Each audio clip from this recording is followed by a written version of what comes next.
সকাল সকাল ঘুম থেকে উঠে পড়েছি। উঠে তো নিচের সমস্ত বাসি কাজ সারা হয়ে গেছে। এবার উপরে চলে এসেছি, এসে ছেলেকে ডেকে দিয়েছি, ছেলে উঠে পড়েছে।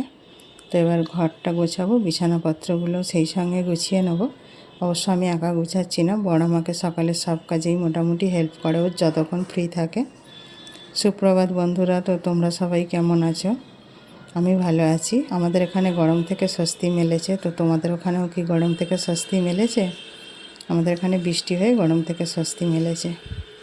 তো এই যে বিছানাপত্র ঝাঁট দেওয়া হচ্ছে। আজকে সকালেও কিন্তু এখন আকাশ প্রচুর মেঘলা করে আছে, মনে হচ্ছে এক্ষুনি বৃষ্টি আসে। এটা ঘরে দুটো আলো জ্বলছে বলে আলোটা দেখা যাচ্ছে। তো ছেলে চলে গেছে, এবার আমরা বিছানাগুলো গুছিয়ে নেব। গুছিয়ে নিয়ে মুখ টুক ধুয়ে বাসি ঘরটা একবার ঝাঁট দিয়ে দেবো, দিয়ে মুখ টুক ধুয়ে নিচে চলে যাব। সকালবেলা বিয়ের আগে হলে কি হতো, এখন হয়তো শুয়ে থাকতাম, আর এখন উঠেই অনেক কাজ। তো যাই হোক, মুখ টুক ধুয়ে নিচে চলে এসেছি। এই যে চা করাও হয়ে গেছে, ছেলেও আসছে। এবার সবাইকে এই যে চা দিয়ে দিচ্ছি। চাটা খেয়ে আনাজ কেটতে চলে এসেছি রান্নাঘরে। এবার রান্নাবান্নার দিকে যেতে হবে। তখন বর্ষাকাল হলে খুব মজা হতো, কারণ বসে বসে ওই খেলনা বাটি নিয়ে জল, মানে আমাদের যে বারান্দা ছিল ওপর ঘরে, ওখানটা অ্যাডভেস্টার দেওয়া ছিল, ঘরটা ছাদ হলেও। তো ওই অ্যাডভেস্টার দিয়ে যে সরু হয়ে জল পড়তো, ছোটো ছোটো সব হাঁড়ি বাটিতে জল ধরে, আর রান্নাবাটি খেলতাম। তখন খুব মজা হতো ওই রান্নাবাটি খেলতে। ধুলো, তারপর ছোট ছোট কোনো জিনিস দিয়ে সব নানা রকম জিনিস ভেবে, কোনোটা মাংস হতো, মাছ হতো, তারপরে একটা পাতা ছিঁড়ে গাছ শাকের, ওইগুলোকে রান্না করতাম। তখন বসে বসে খুব মজা হতো এই রান্নাটা করতে। আর এখন কি বলুন তো, এই সকাল থেকে উঠে 5 রকম করতে যেন কত বিরক্ত হয়ে যায়। দূর বাবা, রোজ একই কাজ, আর ভাল লাগে না। একদিন এই রকম তো মনেই হয়, যখন শরীরটা আর ভালো লাগে না। কিন্তু এখন উপায় নেই, করতেই হবে। আর তখন এটা কাজ ছিল না, কিন্তু ভালোবেসে আবার 7 রকম ভাজা, ডাল, ভাত করে রান্না করতাম। তো এখনের দিনগুলো কেমন পাল্টে গেছে, আর তখনের দিনগুলো কেমন ছিল। যাই হোক, বর্ষাকাল হলে স্কুল যেতে হবে না, বা স্কুল গেলেও সব বন্ধুরা মিলে জল ছেটিয়ে ছেটিয়ে কাগজের নৌকা করে যেখানে জল জমতো ভাসিয়ে দিতাম। কত মজার সাথে দিনগুলো কাটতো। আর এখন বর্ষাটা এমনি ভালো লাগে, গরমটা থেকে স্বস্তি পাওয়া যায়, কিন্তু মাঝে মাঝে বিরক্ত লাগে বর্ষা হলে। কেন, যখন পর 3 দিন 4 দিন করে হয়, দূর বাবা, এই জামা কাপড়গুলো ধুয়েছি, কোথায় বা মেলবো? সারাক্ষণ বৃষ্টি হচ্ছে। মেলার যদি একটা শেডের মধ্যে ছোট জায়গা আছে, কিন্তু সেখানে তো আর অনেক জামা কাপড় ধরে না। মোটামুটি একদিন হলে যদি শুকিয়ে গেল ভালো, না হলে তো জামা কাপড় জমে গেলে আবার পরের দিন যদি বৃষ্টি হয়, তাহলে কোথায় মেলবো? তখন মনে মনে কত বিরক্তি ধরে।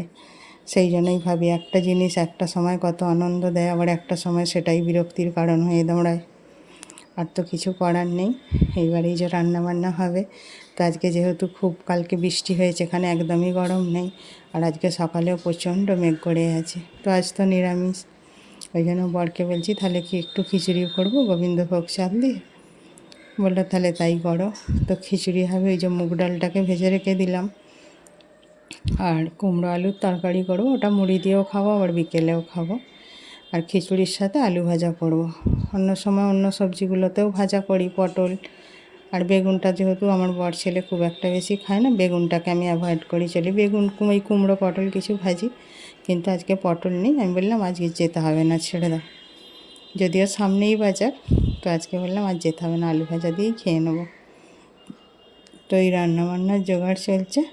আর আমি খিচুড়িটা কেমন করে বানাই আপনাদের দেখাবো, সুন্দর ভোগের খিচুড়ির মতো। প্রথম খিচুড়ি ভালো করে রান্না করতে পারতাম না, তখন কীরকম জল হয়ে যেত। আর পাশের বাড়ি থেকে অন্য লোকরা যখন কোনো পুজো অকেশনে এই গোবিন্দভোগ চালের খিচুড়িটা দিয়ে যেত, তখন না, মানে অল্প পরিমাণেই তো দিত, কত আর দেবে। তো যাই হোক, একটু একটু ভাগে পেতাম, খেতাম, আর খুব ভালো লাগতো। ভাবতাম কী করে বানায়। তো নিজে অনেকবার অনেক রকম করে ট্রাই করেছি। কখনো ওই চাল ডালকে ধুয়ে মশলা কষিয়ে তার সাথে ভেজে, কিন্তু কোনো দিন আর সেইভাবে স্বাদ হতো না। তো যাই হোক, মানুষ নানা রকম করে ট্রাই করতে করতে কখনো কখনো এত সুন্দর হয়ে যায়। তা এখন তো চোখ বন্ধ করে রান্না করব। প্রত্যেকবারই ছেলে বলে, মা জানো তো, পুরো ঠাকুরের ভোগের মতো খেতে লেগেছে। এই স্পেশাল মশলা, তেলের ওপর কাঁচা লঙ্কা 4-5টা ফোড়নে, যেমন পরিমাণ খিচুড়ি করবেন বা ঝালটা যেমন খাবেন। আর এটা ফোড়নে দিলাম কি বলুন তো, 5 ফোড়ন আর রাঁধুনি, ব্যাস, আর হলুদ, এইটা দিলাম। এবার তেলের ওপর দিয়ে কষিয়ে সামান্য জল দিয়ে দিয়ে কষাবো। মশলাটা কষানো হয়ে গেলে আমি কিন্তু শুধুমাত্র গোবিন্দভোগ চাল আর মুগ ডালটাকে ধুয়ে নুন দিয়ে সিদ্ধ বসিয়েছিলাম, আর কিচ্ছু নয়। আর এই যে মশলাটা কষিয়ে দিলাম, নুন দিয়েছিলাম, সামান্য মিষ্টি, আর আদাটা কিন্তু এইভাবে হয়ে হয়ে এলে কাঁচা দেব, কোনো রকম গন্ধ ছাড়বে না। আর একদম খিচুড়িটা কমপ্লিট যখন হয়ে যায় না, ঘি আর গরম মশলা দেবো। এইভাবে করে খেয়ে বন্ধুরা দেখবেন, মানে একদম ভোগের খিচুড়ি। তবে অবশ্যই খিচুড়িটা ঠান্ডা করে নিতে হবে, গরমে না স্বাদটা অতটা ভালো পাওয়া যায় না।